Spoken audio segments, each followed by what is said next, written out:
अस्सलाम वालेकुम YouTube family. उम्मीद करता हूँ आप सब खैरियत से होंगे। वर्किंग वीक स्टार्ट हो गया अल्हम्दुलिल्लाह। और मौसम वैसा ही, बहुत ज़्यादा गर्मी। और आज फिर मेरी एक जगह टेस्टिंग है, आपसे शेयर करूँगा।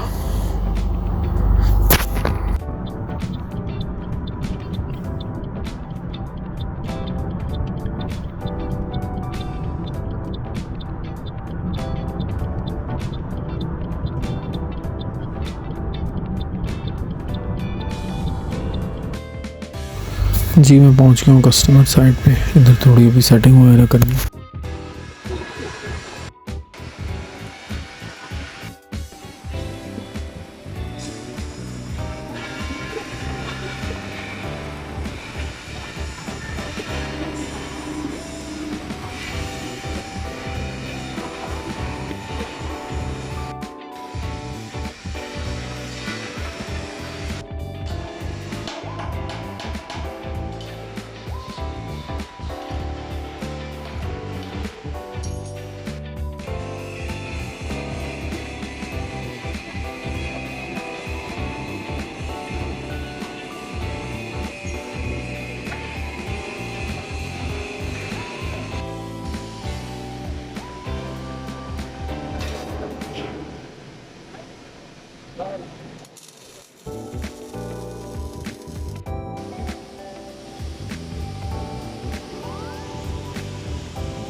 जी अल्हम्दुलिल्लाह टेस्टिंग हो गई थी फिनिश, और बहुत ज़्यादा टायर्डनेस हो गई। अभी जा रहा हूँ घर और अपने ब्लॉग का एडिटिंग करूँगा। आई होप आपको टेस्टिंग ब्लॉग पसंद आया होगा। प्लीज़ लाइक करें, सब्सक्राइब करें, शेयर करें और फीडबैक दें। कल इंशाल्लाह नए ब्लॉग के साथ मुलाकात होगी। अल्लाह हाफ़िज़।